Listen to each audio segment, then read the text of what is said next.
Welcome back to Rangoli's book. Jai Mahavir Hanuman 1 to 5 episodes story చెప్పుకుందామండి. ఇందులో episode number 1. శివుడు విష్ణువును శపించాడు. తన భార్య సతి మరణంతో శివుడు గుండె పగిలేలా బాధపడుతున్నాడు. సతి మృతదేహాన్ని తన భుజాలపై వేసుకొని 3 లోకాలను నాశనం చేసే తాండవ నృత్యం చేయడం ప్రారంభించాడు. దయచేసి శివుడిని శాంతింపచేయండి అని నారద మహర్షి విష్ణువును అభ్యర్థించాడు. విష్ణువు శివుని ముందు ప్రత్యక్షమైనప్పుడు శివుని శాంతింపచేసి తాండవాన్ని ఆపడానికి నేను ఏదైనా చేయాలి అనుకున్నాడు. విష్ణువు తన సుదర్శన చక్రాన్ని ఉపయోగించి సతి మృతదేహాన్ని 18 భాగాలుగా ఖండించాడు. చక్రం యొక్క శబ్దాన్ని శివుని పాదాలు నేలకు తాకే లయతో సరిపోల్చాడు. ఈ ముక్కలు భూమిపై పడి తీర్థస్థలాలను ఏర్పరుస్తాయి. జరిగిన విషయం తెలుసుకున్న శివుడు విష్ణువును కోపంగా శపించాడు. నువ్వు భూమిపై పుట్టి నీ భార్య నుంచి విడిపోయి నాలాగే విడిపోవడం వల్ల కలిగే బాధను అనుభవిస్తావు. శివుడు శాంతించిన తరువాత తను ఏం చేశాడో గ్రహించాడు. నేను శాపాన్ని వెనక్కి తీసుకోలేను, కానీ నేను ఆ బాధను పంచుకోవడానికి నీకు సహాయం చేస్తాను. భూమిపై నా అవతారం నీకు సేవ చేస్తుంది మరియు నీ భార్యను కనుగొనడంలో నీకు సహాయం చేస్తుంది అని శివుడు వాగ్దానం చేశాడు. Episode number 2. శివుని అవతారం. భూమిని దుష్టశక్తుల నుంచి విముక్తి చేయడానికి విష్ణువు రామునిగా జన్మించాలని నిర్ణయించుకున్నాడు. విష్ణువు భార్య లక్ష్మి సీతగా జన్మిస్తుంది. భూమిపై రాముడికి ఎలా సహాయం చేయాలో శివుడు ఆలోచించాడు. నేను మానవ రూపంలో జన్మిస్తే విష్ణువు కూడా మానవుడిగా పుడతాడు, కాబట్టి నేను అతనికి సరిగ్గా సేవ చేయలేను అని శివుడు అనుకున్నాడు. సేవకుడు తన యజమానికి ఎప్పటికీ సమానం కాలేడు. చాలా ఆలోచించిన తరువాత శివుడు ఒక శక్తివంతమైన కోతి రూపంలో జన్మించాలని నిర్ణయించుకున్నాడు. కోతి అనేది సరళమైన అవసరాలు మరియు జీవనశైలి కలిగిన నిజాయితీ గల మరియు వినయపూర్వకమైన జంతువు అని అనుకున్నాడు. ఆ విధంగా శివుడు హనుమంతునిగా అవతరించాడు. రావణుడిని మరియు అతని దుష్ట శక్తులను రాముడు ఓడించడంలో ముఖ్యమైన పాత్ర పోషించాడు. రాముడు హనుమంతుని పట్ల చాలా సంతోషించి అతనిని చిరంజీవిగా చేశాడు. అందువల్ల భూమిపై శాశ్వత జీవితాన్ని పొందే 7 అమరులలో హనుమంతుడు ఒకడు. Episode number 3. అహంకార రావణుడు. రావణుడు మహాశివుని గొప్ప భక్తులలో ఒకడు. ఆయన ఆశీర్వాదాలతో తన శత్రువులందరినీ ఓడించాడు. కానీ ఆ శక్తి రావణుడిని చాలా అహంకారాన్ని చేసింది. అతను ఇలా అనుకున్నాడు, నేను మహాశివుణ్ణి దర్శించి లంకలో నాతో కలిసి నివసించమని ఎందుకు అభ్యర్థించకూడదు? నేను మహాశివుని భక్తులలో ఒకడిని కాబట్టి శివుడు నాకు వద్దు అని చెప్పలేడు. నేను మహాశివుడిని కలవడానికి వచ్చాను అని ప్రభువుకు తెలియచేయండి అని నందితో కఠినంగా అన్నాడు.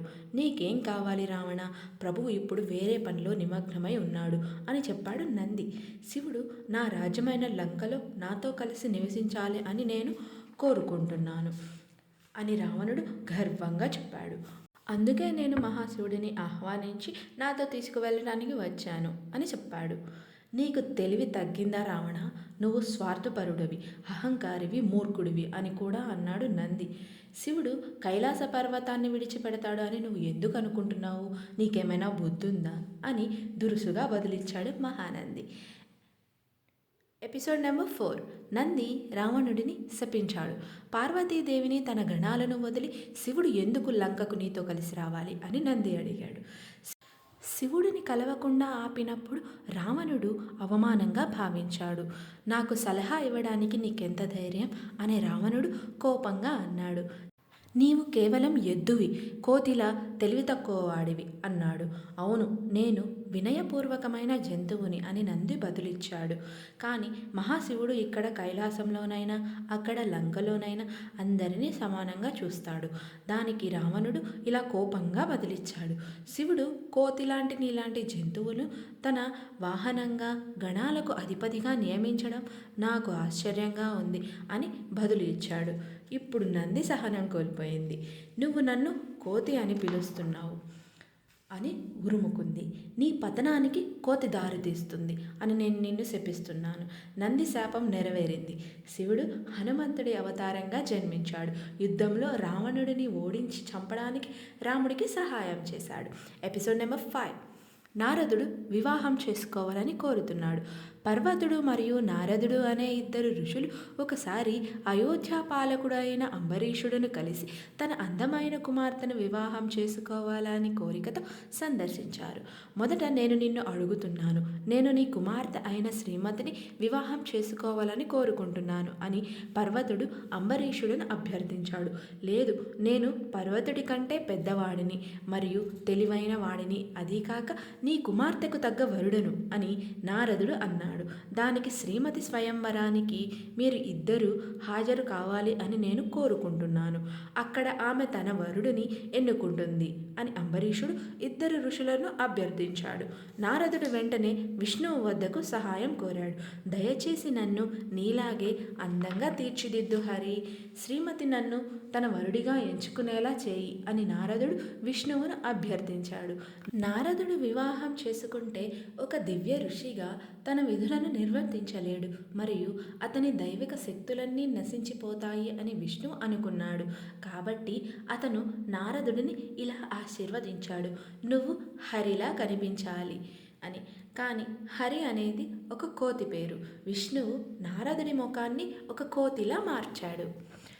అంతేనండి. To be continued long videos కోసం సబ్స్క్రైబ్ చేసుకోండి, లైక్ చేయండి, షేర్ చేయండి.